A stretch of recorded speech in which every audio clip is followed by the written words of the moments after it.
Bismillahirrahmanirrahim. Assalamualaikum warahmatullahi wabarakatuh. Selamat pagi, salam sejahtera bagi kita sekalian. Alhamdulillah hari ini saya bisa ketemu dengan Ibu Iriana. Assalamualaikum. Yang luar biasa. Yang tentu saja beliau adalah founder Sila Tea. Nah, kalau kita lihat bahwa kelapa sawit merupakan komoditas di mana jumlah areal yang terus meningkat, tapi saat ini harganya terus meningkat. Dan itu menunjukkan bahwa bisnis di kelapa sawit yang bisa jadi pangan maupun energi masih diterima oleh pasar. Nah, yang saya benar-benar prihatin adalah bagaimana dengan nasib teh. Jadi, kalau kita lihat, teh luas areal di Indonesia terus menurun ya Bu Iriana, tapi kok harganya bahkan sekarang itu sedang turun-turunnya ya Bu Iriana ya? Ya, the lowest ya. The lowest. Nah, ini kenapa ini terjadi? Apakah karena hukum demand dan supply, Bu? Atau bagaimana, Bu? Oke, ini pertanyaannya berat banget. Saya harus menjelaskannya dalam waktu singkat. Ya, oke. Iya. Jadi mari kita mungkin sederhanakan dulu persoalannya ya Pak ya. Iya. Ini bisa ditelaah dengan menggunakan pendekatan rantai nilai. Karena kan yang terjadi ini kan disrupsi bisnis, Iya. disrupsi industri, Betul. terjadi disruption. Nah, kan di dalam rantai nilai itu kalau kita sederhanakan kan cuma ada 4 blok. Iya. Nah, pertama adalah blok demand. Ya kan, di belakangnya blok demand itu ada blok logistik. Di tengahnya ada blok processing, pengolahan. Ya, betul. Lalu di belakangnya adalah blok hulunya, blok pemproduksi bahan bakunya. Ya kan gitu. Ini secara sederhananya. Nah, apabila sebuah industri mengalami apa yang dialami oleh industri teh ini, disrupsinya ada di mana? Jadi kita harus berpikir ini terjadi disruption di mana, sehingga kita yang di hulu itu bisa menyesuaikan dengan disrupsi yang terjadi, ya kan? Nah, sekarang disrupsi ada di mana? Nah, kita lihat selalu gangguan itu bisa di setiap 4 titik ini, ya kan gitu. Apa sih yang bisa membuat sebuah industri kolaps? Ini kan collapsing, Betul. ya kan? Kita belajar deh Kodak, ya Nokia, ya kan? Apa yang terjadi? Disrupsi demand kan Pak? Ya kan? Pada Nokia misalnya, BlackBerry misalnya itu disrupsi teknologi, ya kan? Tapi juga kan terjadi di demand yang berubah. Teknologi mengakibatkan demand berubah, ya kan gitu. Nah, sama di industri teh ini yang terjadi adalah disrupsi demand. Buktinya apa terjadi disrupsi demand? Perusahaan-perusahaan besar yang menjadi brand packer, yang mengelola demand, sebut saja satu yang sangat besar. Baru-baru ini kan menjual bisnisnya Pak. Ya kan, bisnisnya dijual, bisnis teh dijual. Ya kan, kenapa? Karena dianggap sudah tidak menguntungkan. Ya kan, betul. Kenapa? Perusahaan itu berevolusi, ya kan, berevolusi fokus kepada kategori produk-produk yang high margin. Karena dia high margin, maka dia high cost. Gitu, ya kan. Nah, karena cost yang ada itu mampu untuk diserap oleh margin yang tinggi, ya kan.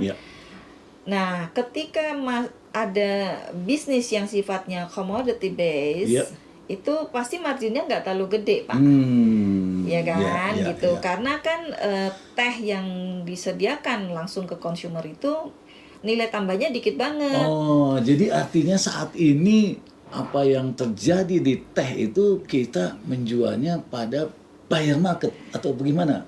Ya, jadi sekarang karena sangat besarnya industri ini Iya.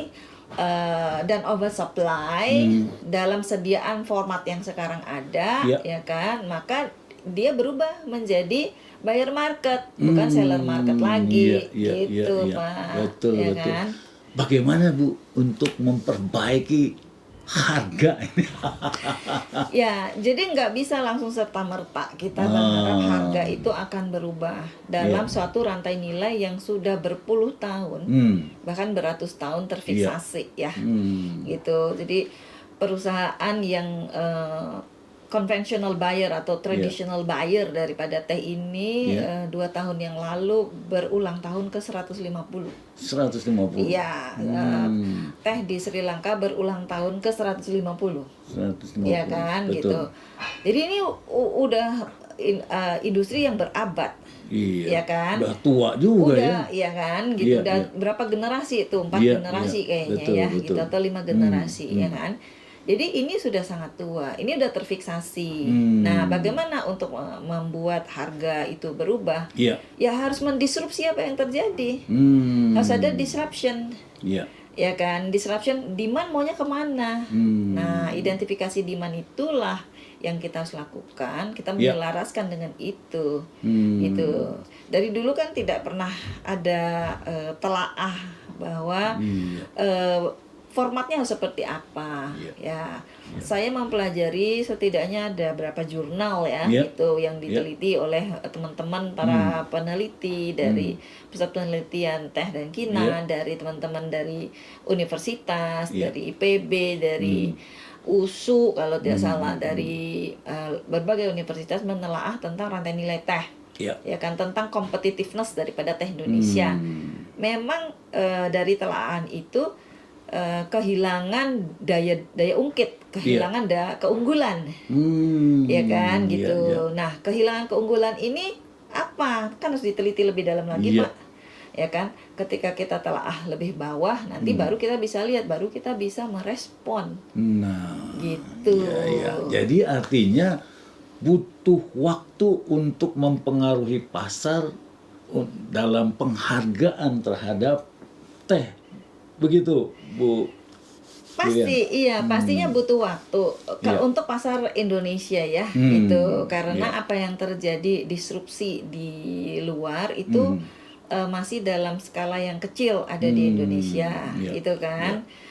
Itu baru disrupsi demand ya, gitu. Kita belum meresponnya dengan disrupsi rantai nilai, ya kan, gitu. Karena kan otomatis ada demand yang berubah, rantai nilainya pun harus berubah, kan tidak bisa memakai rantai nilai yang sama, gitu. Kan kata Einstein ya kan, kita tidak bisa memecahkan masalah dengan pola pikir atau perilaku yang sama ketika kita menciptakan masalah itu, Pak. Oh, ya, harus ada perubahan-perubahan di semua lini. Harus ada rantai nilai baru, gitu. Iya.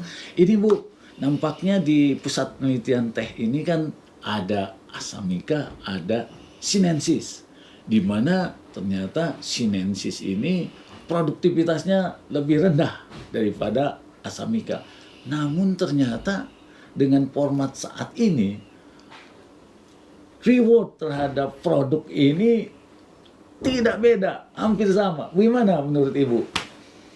Jadi mungkin kesalahannya di cara memasarkannya ya. Cara memasarkannya gitu. ya. Jadi gini ya, saya kasih contoh misalnya nih mobil. Mobil kan ada skala-skalanya.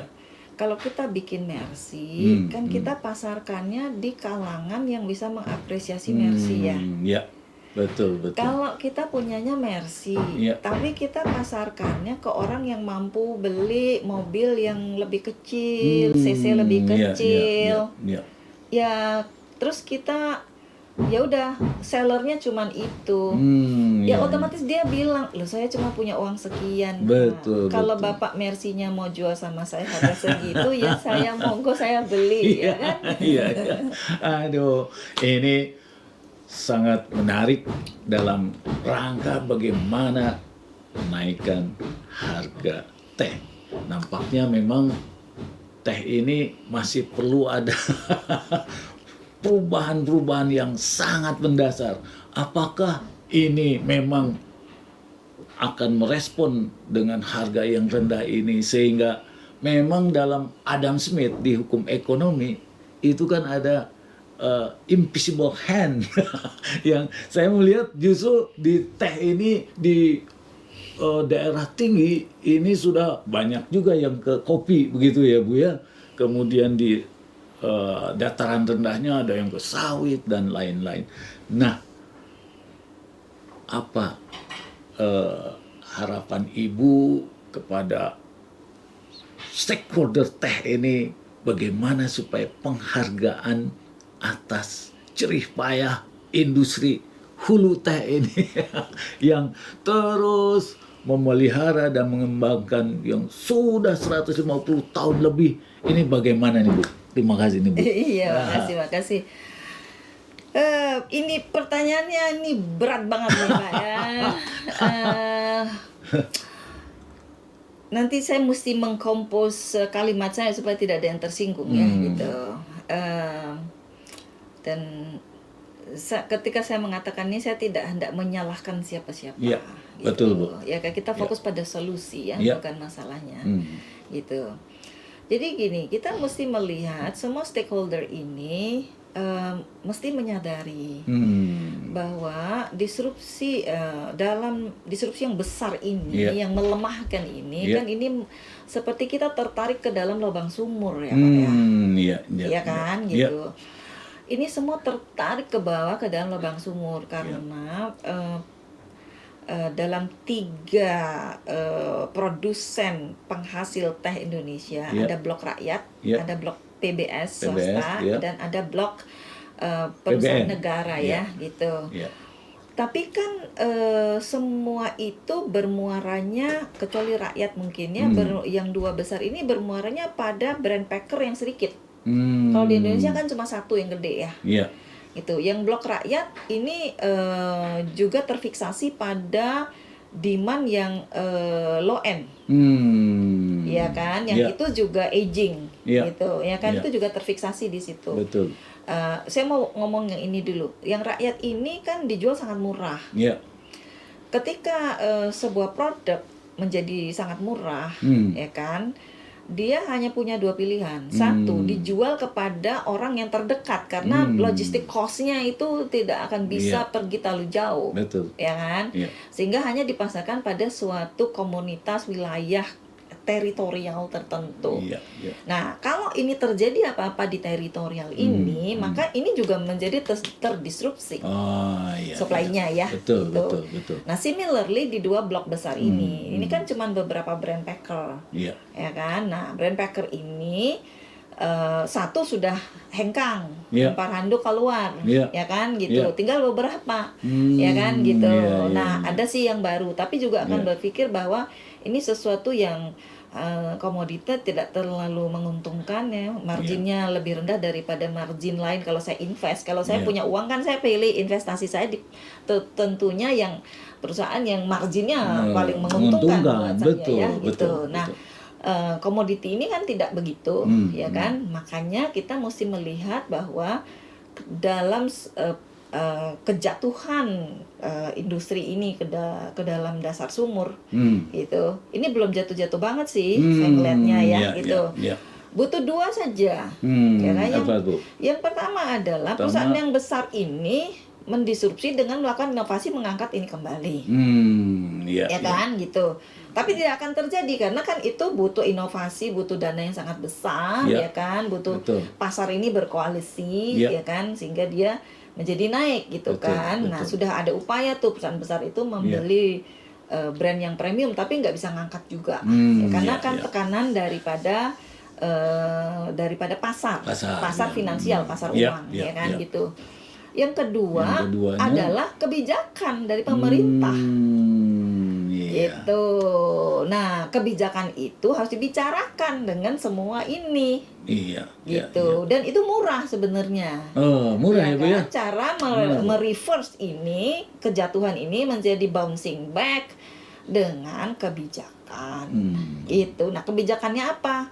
I don't have the solution karena mesti dibicarain sama-sama gitu. Aduh, ini pembicaraan yang sangat menarik dan luar biasa Bu Iriana ya. Terima kasih banyak ini Bu atas pencerahan karena memang butuh banyak tangan-tangan yang perlu memperbaiki atas rendahnya harga teh. Silahkan Ibu closing statement dari Ibu. Ya, jadi saya ingin mengutarakan bahwa industri teh ini butuh uluran tangan Anda semua. Pertama, mudah-mudahan yang menonton channel ini adalah para pengambil kebijakan. Kami butuh untuk ditelaah dan mari kita duduk sama-sama untuk membuat kebijakan-kebijakan yang membuat tren penurunan ini menjadi bounce back, terjadi reversal naik kembali. Yang kedua, Anda yang hari ini masih minum teh yang apresiasinya rendah, silahkan beralih menuju kepada teh yang benar-benar melakukan fair trade ya, melakukan pembinaan kepada hulu supaya hulu kita itu sustainable. Ya, gitu, Pak. Aduh, terima kasih Ibu Iriana atas waktunya dan benar-benar ilmu yang diberikan akan bermanfaat buat semua yang berhubungan dengan teh.